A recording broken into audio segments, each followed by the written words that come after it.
Yellow. YELLOW. 6.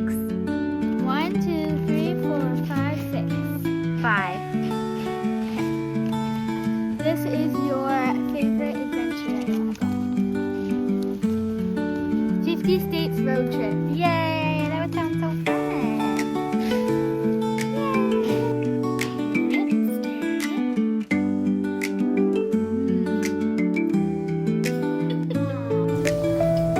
Hey friend, if you're new here, I'm so glad you're watching. I'm a homeschooling mom of 3 and a minimalist who's learning to live slowly on purpose, and I share that journey right here. I want to talk to you about something tender and real, something I think we all feel and something that I've been thinking a lot about lately. We live in a world that constantly tells us to do more, like vacations and squeeze everything in over the summertime and be more and somehow have more.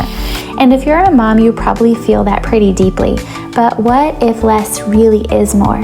What if instead of rushing through our days, we stopped and asked, what kind of home do I want my kids to remember? What kind of feeling does my home provoke? Because here's the thing. You don't get a second chance at this season. This is your motherhood too, right now. And if you have children, which you probably most likely do since you're here, I encourage you to start living slow with them today. Spend a day or two or even a whole week just being at home.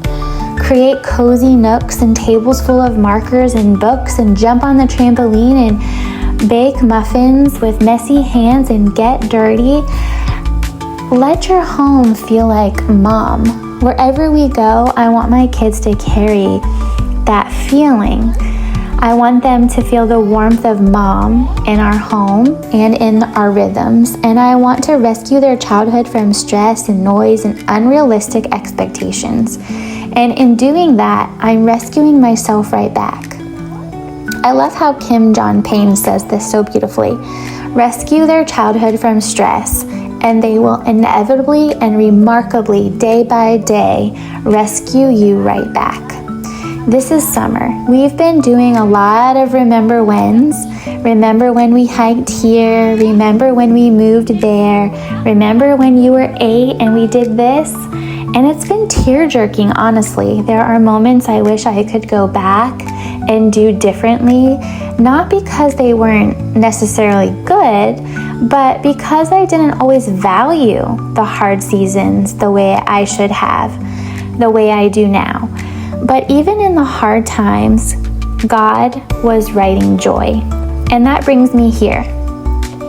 Let's just stop comparing. You know, when I scroll and start comparing my home, my pace, my motherhood with someone else's dreamy European countryside, or their perfect homestead, or their perfect curated minimal home, I do feel it creeping in. That pressure to become someone else that I am definitely not. But then I come back to the Word, and I love this scripture, Psalm 119:37. Turn my eyes away from worthless things and preserve my life according to the Word. That pressure to become someone else is so real. God didn't make a mistake by placing me here. He didn't forget me when He handed out beautiful landscapes or peaceful homes or picture-perfect routines. He gave me this season, these children, this sacred, ordinary life to steward. And maybe you needed that reminder too today.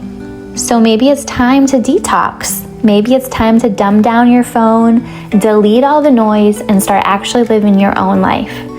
I have a video all about this, how to get off social media, simplify your home, and start experiencing motherhood the way God designed you to. Please go watch that next if this spoke to you. And while yes, homesteading on 20 acres is definitely a dream of mine someday, I've decided I don't need to wait for that dream to live with intention. I can live that way, slow, present, joyful, right now in my new beach cottage, right where God has me. So here's my encouragement today. Create a childhood at home. Have that home feeling within you. Be the mom that you were made to be. I don't always think memories and feelings and all of the joy that we experience as a child came from always the setting around us, but I think it's more of that just deep feeling of just feeling so good to be around family, or it feels so good to be with like your dad or your mom. So let's create that at home. Let's fill our tables with crayons and art and make room for little legs to bounce and dance, and light the candle at breakfast and play the music and take the slow walks. And let's make a nest on the floor with a book and a blanket, because this is your motherhood, and this is the only summer you will ever have exactly like this with your children at exactly these same ages.